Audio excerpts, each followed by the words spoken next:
I was listening to a very interesting discussion that, how this shift are going on. And just to give a quick introduction about today's topic, that we are going to look at how this technology actually shifting, specifically when it is coming to the connected world. I would request you to run the quick audience poll to understand that what is their takeaway on the cyber resilience part. Okay, so we can see that use of cognitive automation, AI, for managing the operational risks is the highest, that is the 50%, and remaining different areas are distributed in different areas. Let's look at the connected world where we are today. Everything, whatever we are looking for, we can see that, we can get it in a single click of our finger.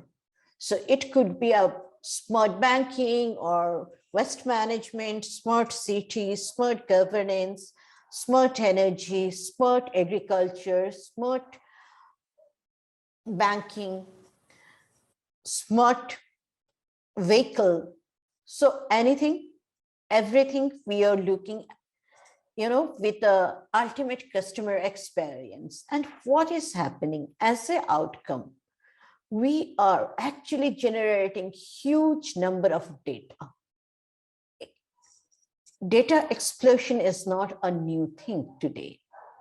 We have created a huge data until we are, generating a continuous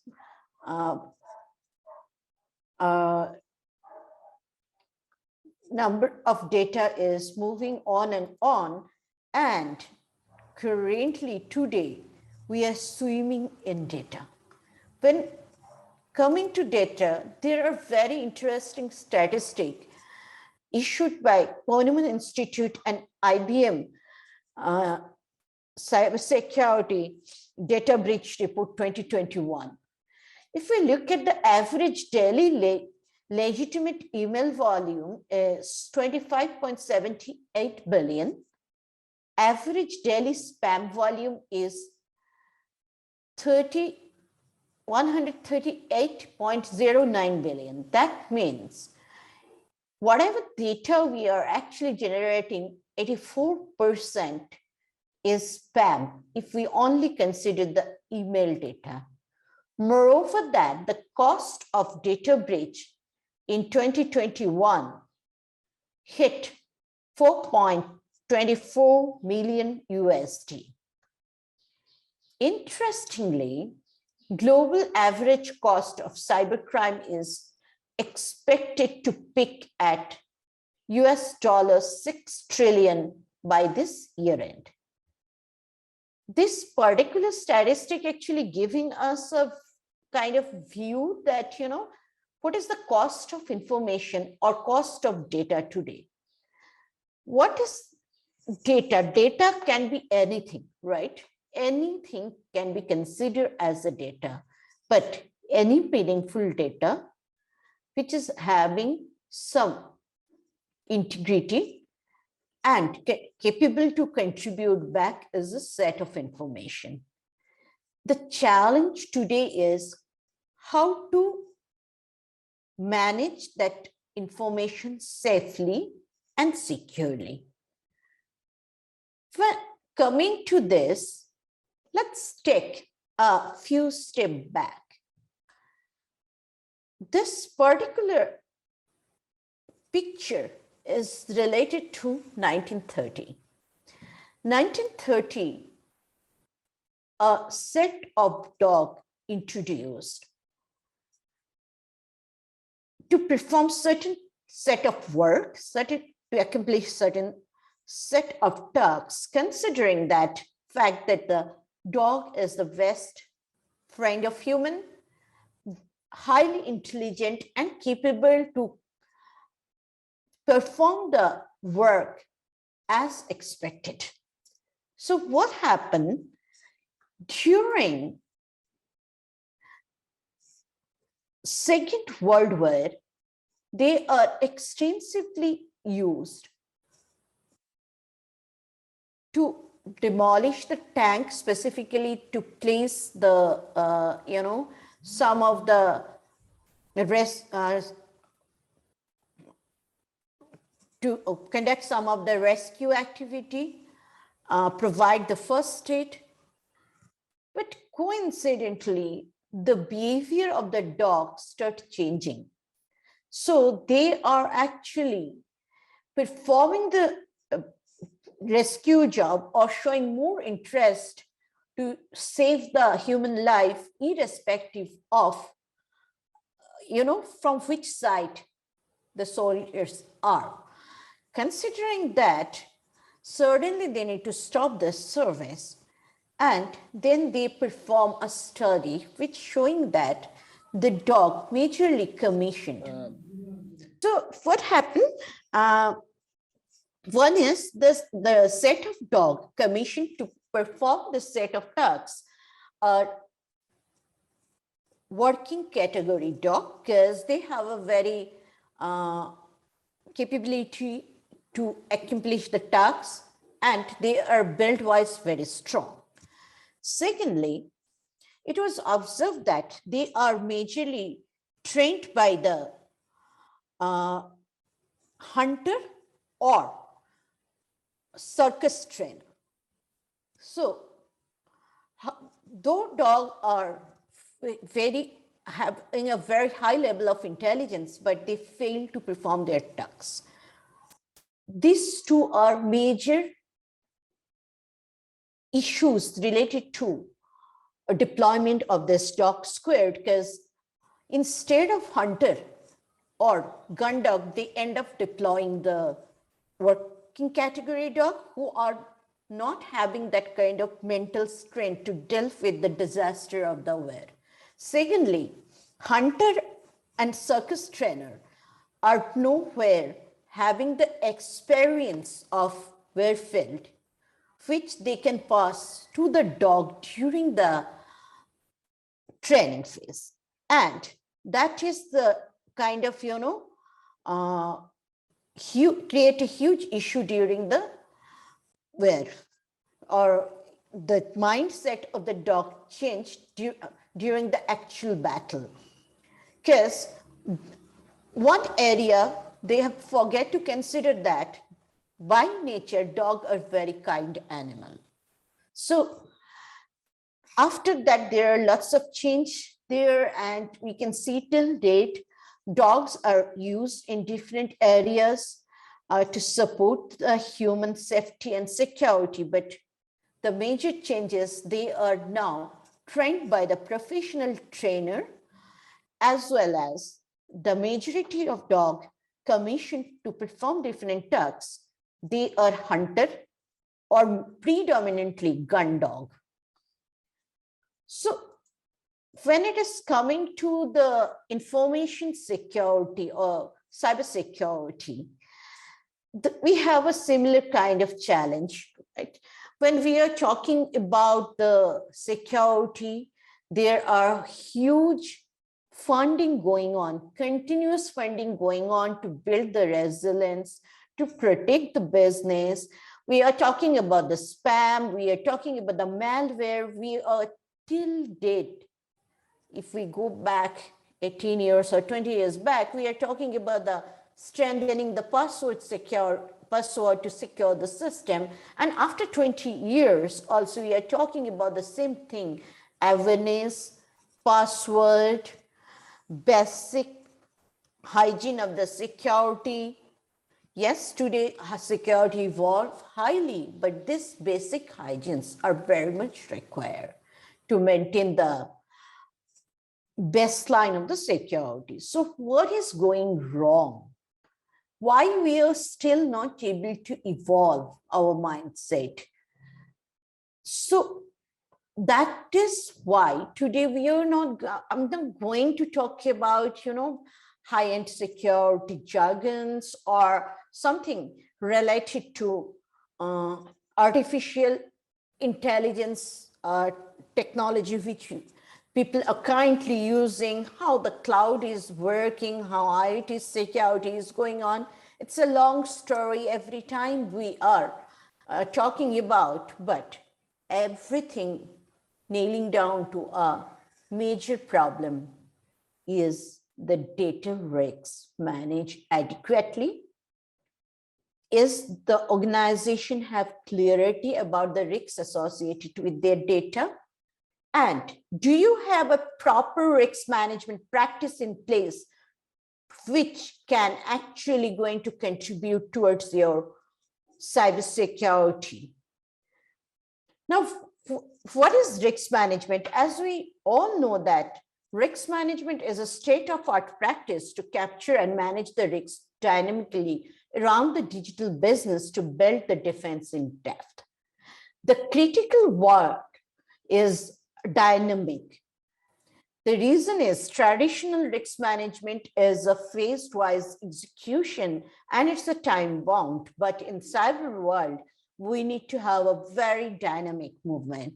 We see that zero-day attacks, considering that the risk management framework should have the capability to address the new threats continuously and dynamically. Now, coming to this, what are the major cyber risks or information risks associated with? So we generally talk about the technology risks, malware, phishing, vishing, a misconfiguration, a logic bomb. But if we look at, ultimately it's nailing down to strategic risks, financial risks, technology risks, regulatory risks, reputational risks, and above all, the overall operational risks. Now, when it is coming to the risks, information risk management, who are the stakeholders? Generally, the concept is, I have a technology risks department. We have a CISO and team in place. We have an IT risks. This set of people are the stakeholder. But if we actually look at the landscape, it is not restricted with the cybersecurity, information security, or IT or technology risk management team. The actual stakeholder of the land are business unit, your board and management, finance, legals, IT, HR, compliance, regulator, third party, any or everybody associated within your digital ecosystem. They may be your internal people or external people. So when we are looking at the risks from cyber perspective, technology perspective, we need to consider the entire ecosystem. Now, let's talk about this organization, within organization, which is cutting across the organization. The first function, the name, actually trigger in our mind is HR. So from the day one, employee onboarding to the employee exit, that could be a retirement or exit, that entire life cycle of the employee is managed by the HR. During this course of entire life cycle management, they are actually gathering lots of data and generating lots of data within the ecosystem. So if we are looking at the employee total landscape, we can see that, huge number of services delivered by the HR. It could be HR course, operational service, workforce management, social collaboration platform maintained by the HR, different data analytics, which contribute continuously towards the growth of the organization, talent pool management, anything and everything related to data is sitting there. Now, why today we picked up this particular area? Because when it is coming to the customer data, we are conscious. Some cases we may be over conscious. But when it is coming to our own employee data, what will happen?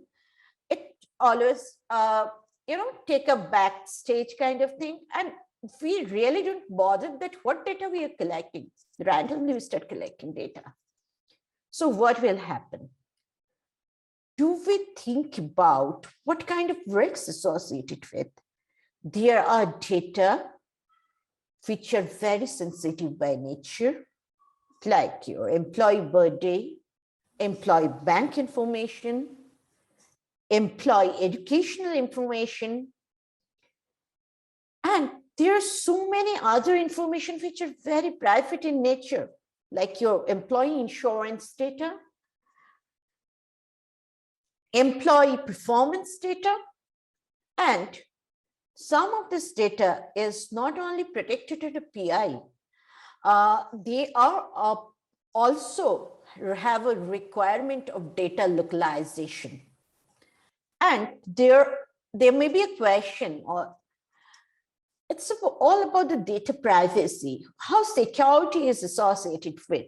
Today, whenever a security failure, we evident it through a data breach. Data is the crude fuel, and that is something we are protecting. It could be your business data or anything. And also there is another concept that security and privacy, they are contradicting each other. But actually, what we are doing to protect the privacy, we deploy some security control, and it helps us to protect the privacy. So basically, they are complementing each other. They are not contradicting with each other. Now, coming to the HR scenario, let's take an example that employee onboarded, employee furnished banking data, employee furnished educational data, employee furnished address and everything. What you are doing with that? First, in first phase, you send it outside. Why? Because we need to conduct the background verification. Why? As part of background verification, we need to do a couple of tests, like, drug test. We need to conduct the credit verification. We need to conduct the legal background check. Now, that data again coming back to our ecosystem from third-party ecosystem. Think about a situation where a report, initial data or information not properly gathered. So a blood report showing, positive on drug addiction side, and just keep that data, will not take it forward. Okay, I have this data. Have I? Then there is another set of record coming that person have a criminal background. Take it, keep it aside. Now think about the situation. This data leaked during the data breach. What will happen? Somebody who may not be actually having a criminal background marked as a criminal, and the data is publicly available.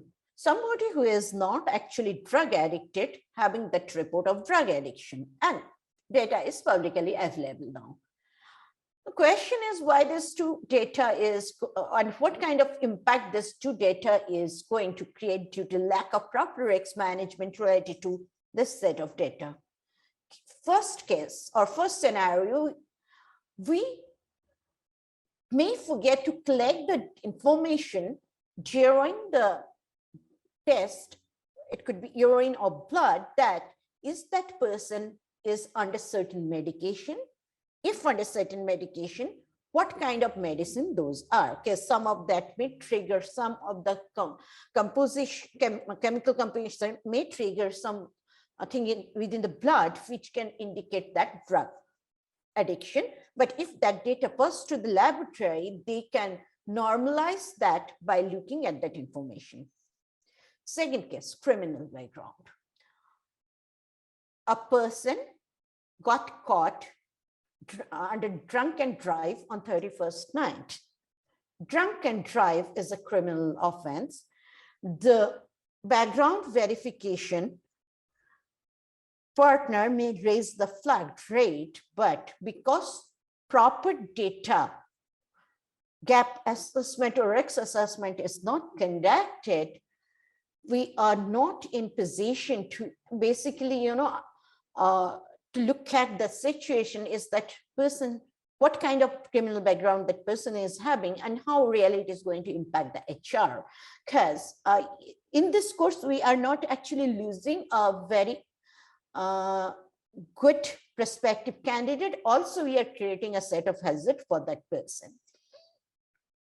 So that's how this particular challenges are continuous. We are continuously generating, right? And what will happen if we conduct a proper risk assessment and then deploy the security control to protect the information? Don't invest to protect the entire set of information. There are classified information. Based on that classification, we need to protect the information, devise the security with their primary, secondary, and tertiary role to protect some set of information. While coming to the information, question could be, are we not focusing on the security of infrastructure? Yes, we are focusing. A laptop, which may cost a lakhs or something, is not actually, huge valuable stuff for the organization, but the data residing in the laptop or server is very critical. Considering that, to protect that, we need to build the entire infrastructure around it, and we need to ensure the infrastructure security. So the challenge is today is risk culture related to the security. You may have the best security product in place.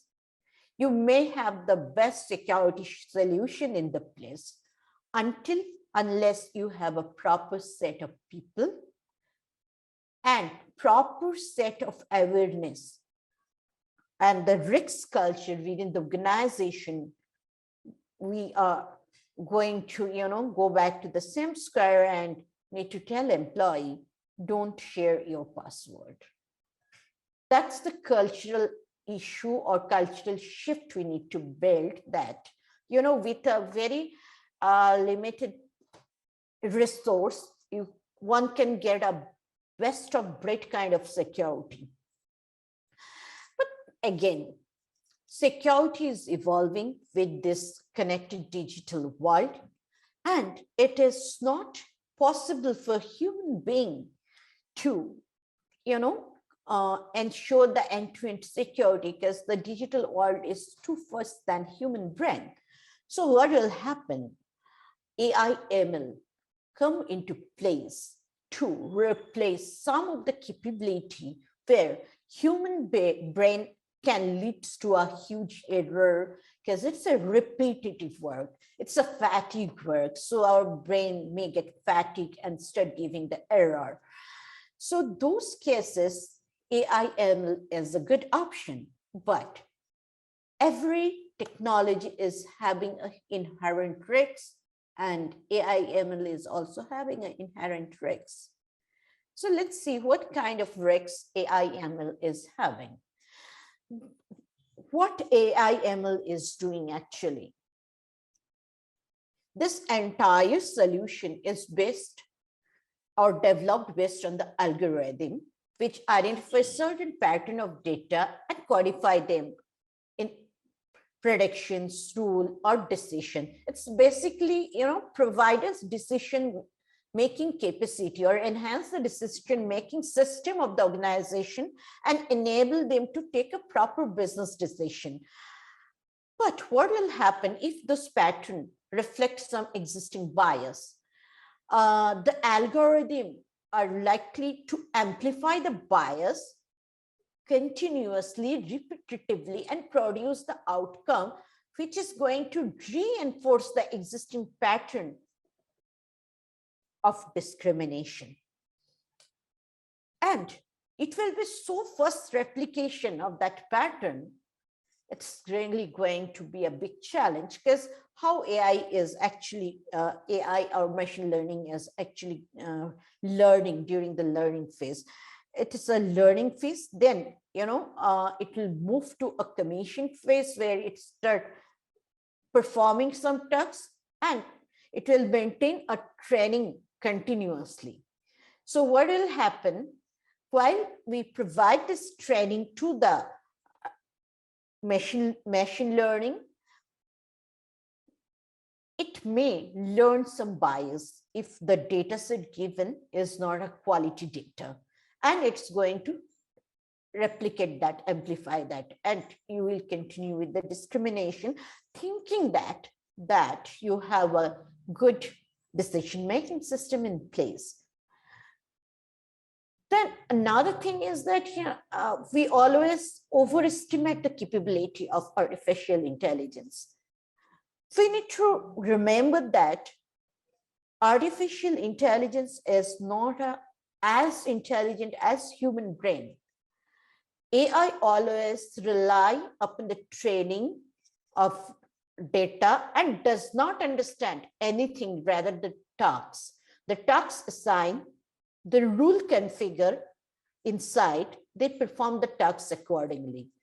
The reliability of the deliverable can be jeopardized if the input data have certain set of bias, incomplete by nature, or poor quality. Now, we are talking about the bias of overestimation due to algorithm issues. What it will lead ultimately? It will lead to reputational issue. Our organization, which built a huge reputation from 100 years, or a startup, for them it is a big challenge to build a reputation. And overnight that can completely demolished due to the behavior. So after all, what will happen? If there is a continuous bias in the system and biased decisions are given, then there is a legal risks and liability associated with. And today, the legal ecosystem is not very clear, or not very clear how to handle those liabilities. Now coming to the algorithmic bias, again, program that lead to the programmatic error, and the deliverable coming through that entire life cycle is having a serious consequences, and it may mislead. Now, all these are something, handled with the proper training. But access management become a big challenge here. The reason is, earlier systems are working in different places with isolation, or maybe in a little connectivity or moderate connectivity. With the ERPs, with the introduction of AI/ML, now it's become a major challenge. How it would be? All are connected together. You compromise one device or one part of your network, then you can slowly start penetrating. So AI also increases the likely target, considering the data residing and the nature of work it performs. It's not only within the organization. Think about a connected car ecosystem or smart city ecosystem, how they are interacting through a single phone. Your phone connected with your smart home. your phone connected with your smart card, your phone connected with your office ecosystem. The phone, what kind of information risk management we are doing while handling this high-end handy devices? Most of the cases, we don't think twice before clicking anything. Now, when your car is connected with this phone, car take it as a trusted device. And since car taking it as a trusted device, it start interacting, trusting the data passed by. So what will happen? Somebody may compromise your phone, can compromise your car. Somebody may compromise your phone, may compromise your home. And also somebody can trigger a ransomware attack or some other phishing attack to a targeted organization. And as an organization, people may think that, I have protected from entire end-to-end, but do you have a proper risk management, proper information risk management, proper information risk culture in place? If it is not there, then it is a problem. Most of the cases in any security discussion, the biggest challenge till today we are talking about that board is not willing to fund. Challenge to get fund to build a proper cybersecurity ecosystem. But good thing is that this shifting to left. Board is highly aware today. That is very clearly reflected through the Global Risks Report 2021 issued by or published by World Economic Forum. So if we are going to last 5 years back, we can see that, apart from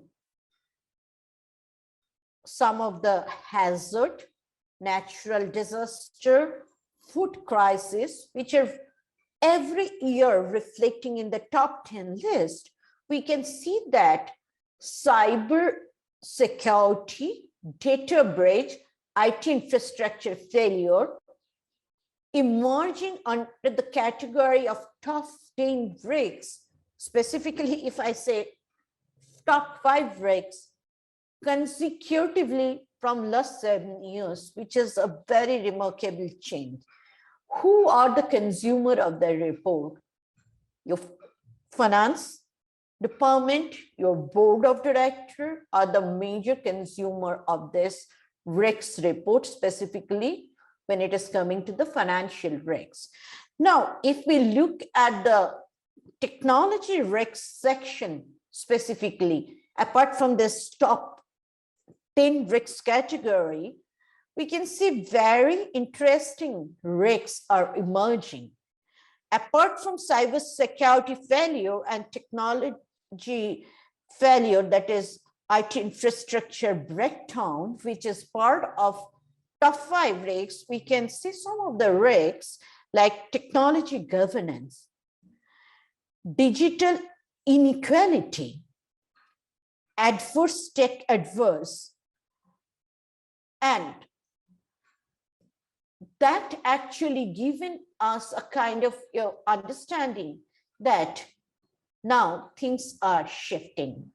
And because things are shifting, it is very important before funding a cybersecurity program to build a proper cyber resilience in space, we need to think about the data demographics of the organization.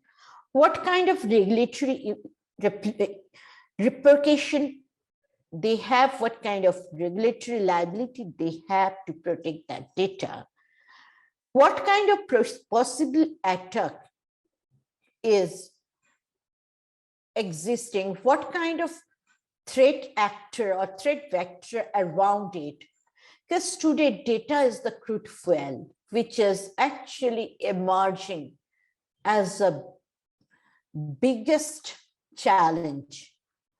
Now, coming to that, it is very important that a cybersecurity program capable to connect the data and the people and the entire ecosystem of the organization by clearly understanding the information risks which they are going to protect, the risks associated with the infrastructure that is hosting the data. Now, coming from that perspective, before investing to anything, it is very important that we do the risk assessment. It is very easy, right? Go conduct an impact assessment for every function, then put a tick, tick, tick. Yes, it is done. Keep it. We are done. These are the gaps. Address it. There is a time window. But think from a perspective when we are talking about the 0 day, when we are talking about the sophisticated attack, sophisticated funded attack, is this very kind of, comfortable strategy to go by the traditional risk management? Also, some cases, the concept is that technology risk management professional or non-technology or non-techie by nature, because it's a checklist job. That's actually putting the organization under another set of threat called green paper threat, because everything is green paper. You are good with your risk assessment for the year. You are good with the technologies are in place. You are good with the people are in place. But do you able to rely upon that properly? That is the biggest challenge today. To have that, we need to align our infrastructure, our people to a proper data governance structure supported by proper information risk management and technology risk management.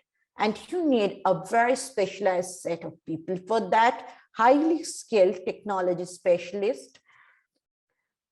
And what we need specifically, we are talking about the data integrity, ability, authenticity. But apart from those, also it is important that you have proper ecosystem in place. What is that ecosystem?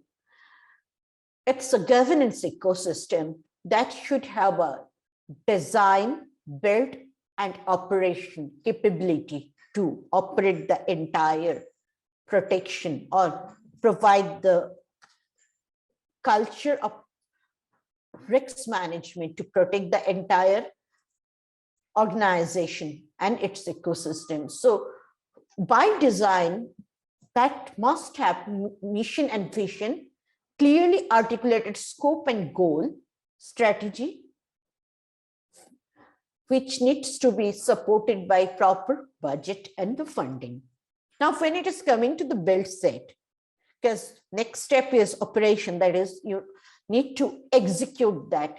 We need to have a proper leadership and authority, staff structure, and interaction model, how you are going to interact with the different function within the organization, how you are going to interact with the industry body, how you are going to interact with your client, how you are going to interact with your partner, and any case, any breach happen, how you are going to conduct the reverse engineering, that capability built or not, and who is going to perform what role during that phase, apart from your other critical activity. Now, when you go for the operation mode, policies, procedure, as we know, everything needs to be in place. We need to have a proper assessment model, but most importantly, we need to have proper resource allocation. Apart from your technology resource, proper human resource allocation, wherever possible, wherever automation possible, wherever you can use the RPA, use that, but use your human brain or human capital, brain capital, very thoughtfully, because today there is a huge crisis of proper cyber resource or proper information risk management resource in the market. Pool is very less. So that needs to be, considered very thoughtfully. And above all, what is important?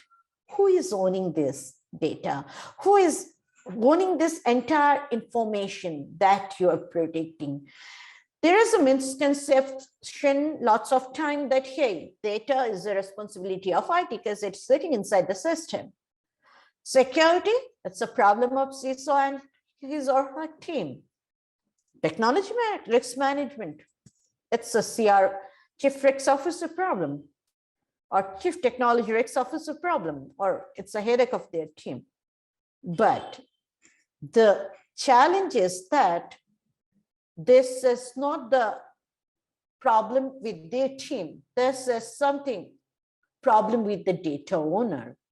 Data owner having all this liability. And the other two parties like IT is the custodian of data, the direction you provide, the business requirement you require, IT will devise that, roll out that accordingly. And there would be a responsibility line with the security to understand the risks associated data and cover that with the proper protection umbrella. So most importantly, when it is coming to the information risk management, it is not only people, process, technology, it is a proper risk culture. That is actually big missing link within the entire ecosystem. And the root cause, today we are still going back to the employee and telling that, hey, you need to keep your password secret. Thank you. Thank you, Dr. Lopa. That was indeed a very insightful session. Thank you so much. So there are some questions at the Q&A if you would like to take some of those. What are the features that one should look for to identify the best risk assessment model?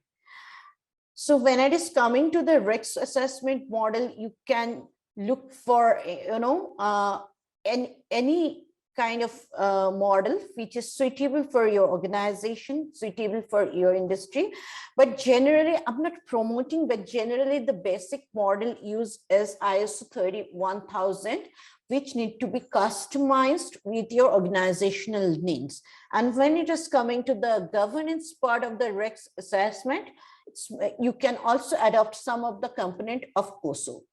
Now, the next is with multiple information risk management framework available, ISO 27, SOC, PCI DSS, NIST, how does the organization select the one?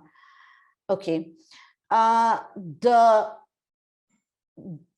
standard or compliance need which you have mentioned here, these are security standard. They are not actually the risk management model or risk management standard. Now, all these need to be supported by the risk management framework. Generally, it is always a 31000 adoption supported or aligned by with the control requirement of this particular standard. So you can see when you look at the 27K, it's talk about you need to have a risk management in place. So adoption of ISO, SOC, PCI DSS, and NIST is based on the kind of business you are in. ISO provide the best level of security assurance to your customer. If you are an organization serving some of the organizations which are outside of India, specifically US or UK, you need to go for SOC 2, SOC 1 or SOC program it could be type 1, type 2, type 3, because this filing by your US counterpart or UK counterpart. PCI DSS specifically require you, if you are related with the card business or you are anywhere engaged with the online transaction between processing, transit, or in rest phase. NIST, again, it's a good framework. You can adopt those components based on your business requirement. Happy New Year and also Merry Christmas.